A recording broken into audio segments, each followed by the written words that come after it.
Bom dia, eu queria falar um pouquinho sobre Travis Kalanick, esse camarada da foto, que é o criador e inventor do Uber.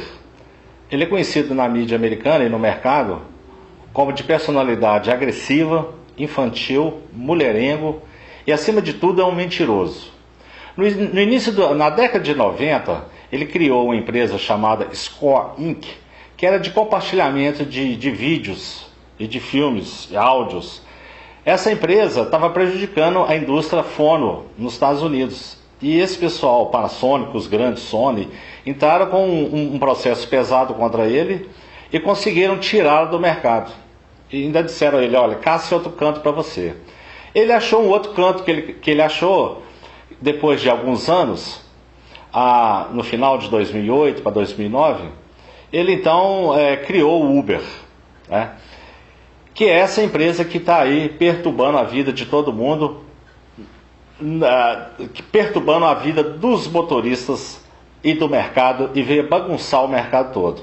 Então, ele foi afastado da empresa agora em meados de 2017, né, com a morte da mãe dele, por causa de uma sessão de escândalos que vieram acontecendo na empresa. O primeiro deles, que é aí a foto dessa menina de 6 anos, que é Sofia Leo, que o carro foi fazer uma conversão lá em São Francisco, atropelou a menina, o irmãozinho e a mãe. E a menina veio a óbito. Moral da história, Travis Kalanick, o CEO do Uber, não quis assumir a responsabilidade, porque naquele exato momento não tinha nenhum passageiro dentro do carro. Como não tinha passageiro dentro do carro, o motorista estava só deslocando pelas ruas de São Francisco, então ele achou que não tinha responsabilidade nenhuma no evento. Moral da história, a família buscou um advogado, entraram com ação na justiça, e o juiz então bateu o martelo e mandou a Uber indenizar a família. A família se deu por satisfeita na questão da indenização, mas a mãe lamentou que não teria a filha de volta. Então esse foi o primeiro episódio envolvendo o Travis Kalanick e envolvendo a Uber. Na sequência vieram uma série de escândalos sexuais motivados por assédio sexual dentro do escritório do Uber em São Francisco, na Califórnia. E que Travis Kalanick não fazia nada para poder resolver essa questão. A empresa vinha aí a sendo acusada de uma cultura de sexismo. Então as meninas lá fizeram várias reuniões e tentando uma solução com ele. Ele simplesmente alegava que não poderia demitir os funcionários do sexo masculino porque eles eram importantes na empresa. Bom, depois o que acontece? O prefeito de Portland, a capital do Oregon, e na cidade também de Tampa, na Flórida, proibiram o Uber de rodar. Mas ele chamou o jurídico, deu uma ordem para o jurídico e disse que queria um sistema fake para poder rodar. Esse sistema chama Greyball. Então é só você entrar no Google aí e digitar Greyball Uber, que vocês vão ler a matéria completa e se inteirar do que se trata essa ferramenta que ele usou para poder driblar as autoridades e que depois ele foi descoberto. Ele foi descoberto, porque nada que é errado sobrevive por um longo tempo. O que ele fazia? Ele identificava uma chamada suspeita, que era a chamada dos agentes das prefeituras que eu citei aqui, que é Portland, no Oregon, e Tampa, na Flórida. Então, os agentes chamavam o carro para poder apreender o veículo. Mas o Uber identificava aquele celular como suspeita, porque ele delimitou um negócio chamado geofence, e que ele circundava geograficamente dentro do aplicativo aquela área que envolvia o departamento da prefeitura encarregada de trânsito. Então todas as chamadas que vinham daquela área circunscrita pelo geofence eram chamadas suspeitas.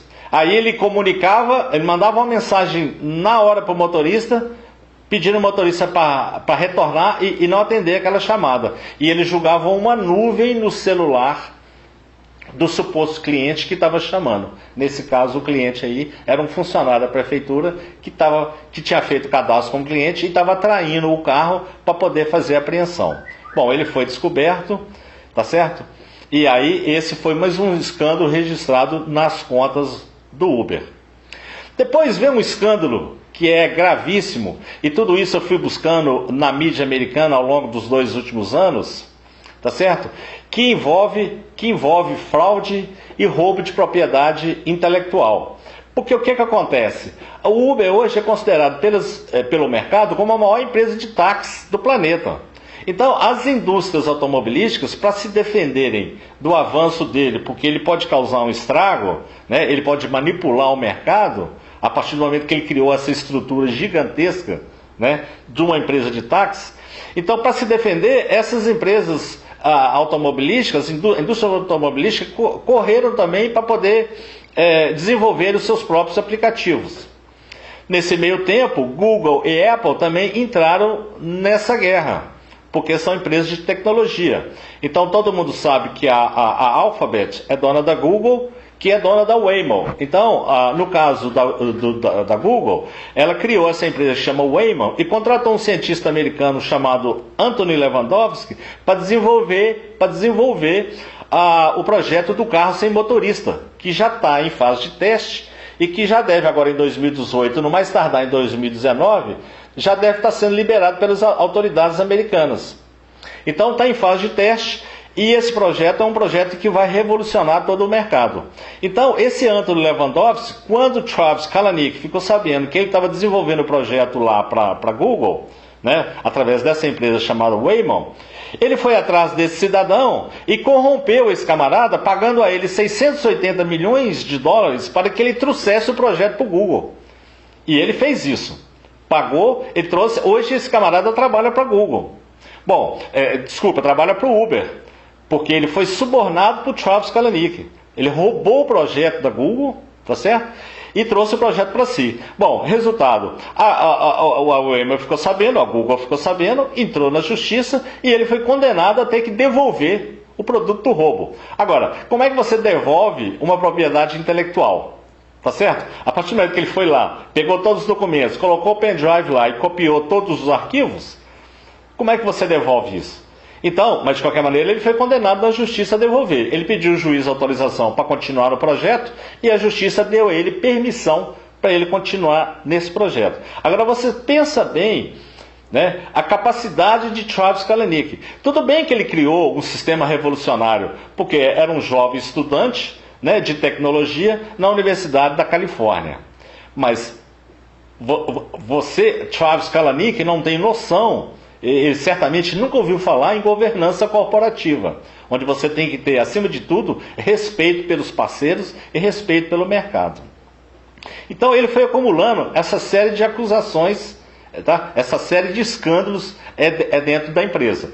Depois teve um episódio que ele chamou um carro e ele entrou dentro do carro, o motorista o reconheceu e eles começaram um bate-boca porque o motorista estava pedindo a ele que aumentasse a tarifa porque ele estava tendo prejuízo com a operação de Uber, e que ele já tinha falido, inclusive, por causa de Uber.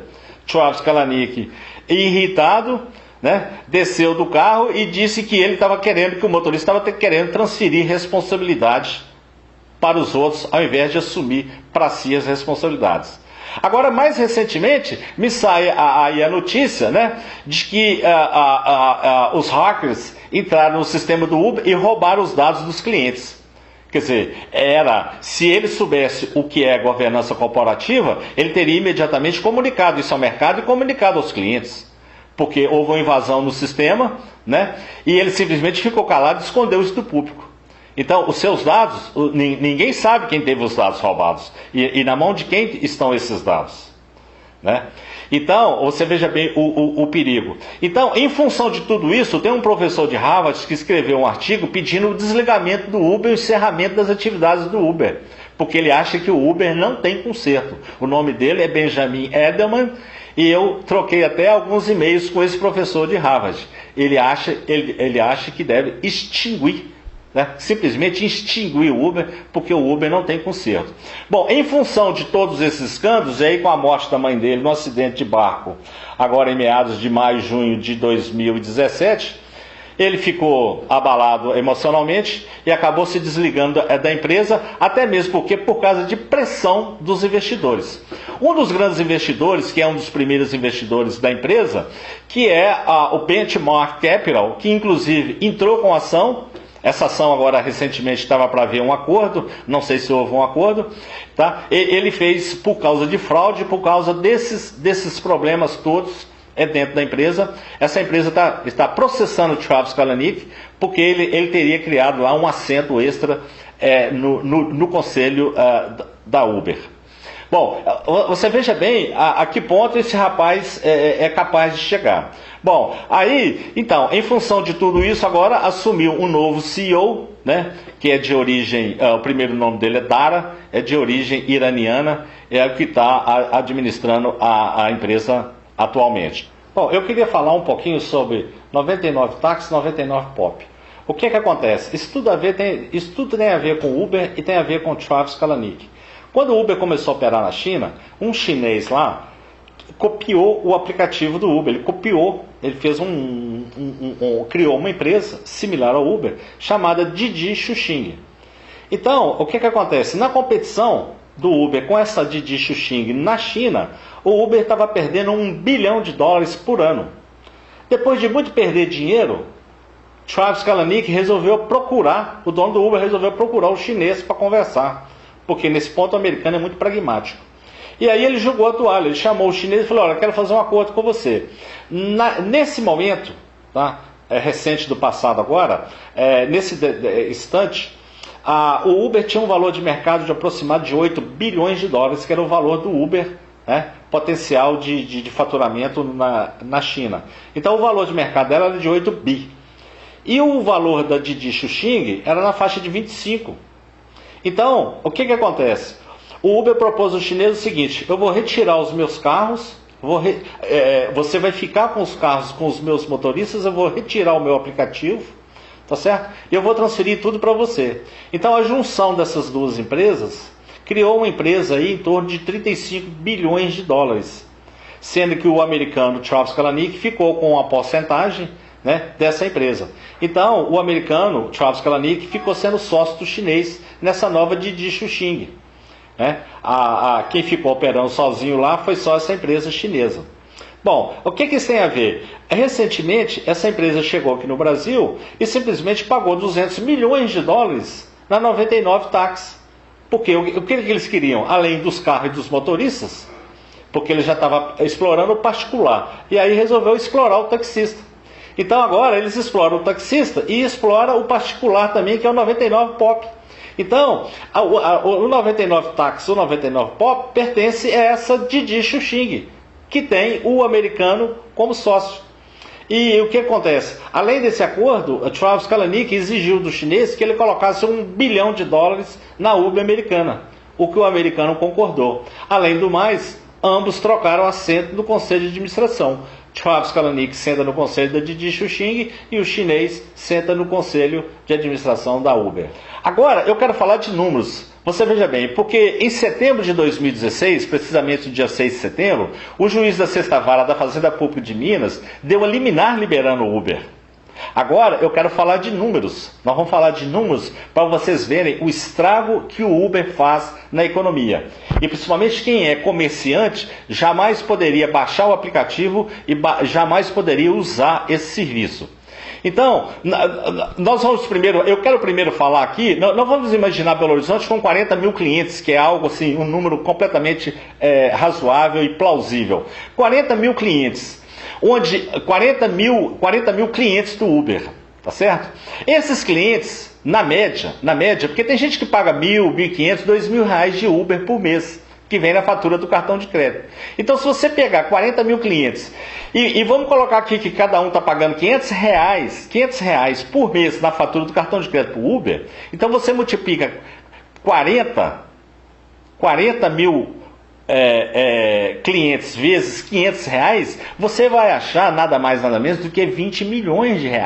Então são 20 milhões que são retirados da economia todo santo mês. Esse dinheiro sai de Belo Horizonte e vai para São Francisco, na Califórnia, engordar o bolso da empresa. E o que isso, você veja bem, é um arraso para a economia, é um arraso para todo mundo, porque prejudica o comércio em geral, a todo mundo. Bom, agora eu quero falar do prejuízo. Bom, o prejuízo dos motoristas em Belo Horizonte em 3 anos de operação do Uber, tá? Porque em setembro agora de 2017 o Uber completou 3 anos. Então nós já estamos com mais de 3 anos de operação. Então nós vamos pegar 36 meses. Se você pegar, porque o que é que acontece? O táxi ele roda com R$3 o quilômetro. A tarifa do táxi é R$3 o quilômetro. Já esse valor é de 2016, que permaneceu em 2017, porque não pôde haver reajuste, porque a BH Trans e o sindicato entenderam que não havia espaço para poder majorar a tarifa em 10%, que teria sido a inflação lá do governo da Dilma. Então, essa tarifa do táxi ela teria que ser R$3,30 o quilômetro rodado, mas ela está em R$3. Então, agora o que acontece? O táxi, na compra do carro, ele não paga IPI. Ele não paga IPI. Então, um carro que para um cidadão comum custa 100 mil, para o táxi ele custa 70 mil, em média. Por quê? Era a faixa de 30% o imposto de produtos industrializados IPI. Ele não paga IOF e nem paga ICM na compra do carro. Bom, além disso, o táxi não paga IPVA. Muita gente não sabe disso, mas o táxi não paga IPVA. Então, o táxi tem essa isenção fiscal que veio lá do governo Collor. Então, se o táxi tem essa isenção fiscal e cobra R$3 o KM, o Uber, que não tem isenção nenhuma, deveria ser quanto o KM? Ele tinha que ser pelo menos R$4 o KM, correto? O Uber deveria ser R$4 o KM, ou seja, ele seria mais caro que o táxi. Bom, se ele fosse R$4 o KM, eu te pergunto, a plataforma ia se viabilizar? Ia funcionar? Lógico que não, porque ninguém ia querer, porque é mais caro que o táxi. Então, quanto que é a tarifa do Uber? R$1,50. Olha bem, a tarifa do Uber é metade da tarifa do táxi e não tem isenção que o táxi tem. Então eu te pergunto, é razoável pensar que isso dá lucro? É lógico que não dá lucro, só dá perda. As perdas são constantes. Uma viagem do Uber dá prejuízo. 100 viagens do Uber são 100 vezes prejuízo. Então esse motorista fica falando, porque é uma renda, estão querendo tirar nosso emprego, tirar nossa renda. Não existe renda, porque o brasileiro não sabe fazer conta. Infelizmente, o brasileiro é ingênuo. E a maioria dos motoristas do Uber tem mania de fazer conta só de gasolina. Você não tem que fazer conta de gasolina. Tem uma série de insumos. Tá certo? Os R$3 do KM do táxi não foi achado na lata do lixo. Isso é cálculo de planilha. Tá certo? Então, a tarifa do Uber tinha que ser R$4. Então, a diferença do prejuízo, na verdade, teria que ser de 4 para 1,50. Né? Então, o que é uma diferença astronômica. Mas nós não vamos fazer essas contas, não. Vou fazer uma conta bem simples aqui. O táxi faturava R$10 mil por mês em média, em torno de R$10 mil. Hoje ele está faturando 5 mil, tá certo? A renda dele caiu 50% pelo menos. Então se ele fatura 5 mil rodando a R$3 o KM, e o Uber é 1,50, se o Uber e o táxi rodaram a mesma quilometragem, então o táxi faturou, se o táxi faturou 5 mil, o Uber faturou quanto? O Uber faturou 2.500, porque ele faturou a metade. Então, se ele faturou 2.500, vamos comparar aí que se a tarifa do Uber fosse R$3. Então, eu posso afirmar que ele perdeu R$2.500 num único mês. Porque o táxi faturou 5, ele faturou 2.500, né? O táxi é R$3, o Uber é 1,50. Então, ele perdeu 2.500 nessas contas que eu estou fazendo. Então, você pega 10 mil motoristas e multiplica por 2.500 e multiplica por 36 meses, porque são 3 anos aqui a questão, nós vamos achar R$900 milhões de prejuízo. É onde eu falo que o prejuízo dos motoristas do Uber em Belo Horizonte já bateu R$1 bilhão. Então, o Uber vive do prejuízo e da desgraça alheia. Então, jamais, quando você usa o serviço Uber, você está prejudicando o motorista. Ele está sendo prejudicado, porque ele está perdendo dinheiro. Ele roda enquanto o carro dele estiver funcionando, porque o dia que o carro dele quebrar, ele está fora da plataforma. Agora você pensa bem, o próprio Uber anunciou recentemente que a empresa está com meio milhão de motoristas no Brasil. Então, num único mês, 500 mil de motoristas, tá certo? Com esse prejuízo de R$2.500, você vai achar, se você multiplicar 500 mil motoristas por R$2.500 de prejuízo cada um por mês, você vai achar R$1 bilhão 250 milhões, o que é um absurdo total. Então o Uber é uma picaretagem planetária. E eu fico vendo todo mundo aí na rua nessa masturbação tecnológica, nessa masturbação digital, chamando os carros sem saber das consequências dos atos. Eu acho que a questão do Uber é igual o cigarro. Quem quiser fumar, que fume. Sabe que o cigarro faz mal. Mas você tem que fumar consciente, sabendo que aquilo faz mal. A questão do Uber é que as pessoas não sabem o prejuízo e o transtorno que a empresa causa ao mercado. Tá certo? E eu acho que as pessoas, eu estou aqui para poder informar. Então, esses são os números do Uber. Infelizmente, lamentavelmente, essa empresa ela tem que ser exterminada, ela tem que ter as suas atividades encerradas para o bem da economia, para o bem do mercado. Muito obrigado.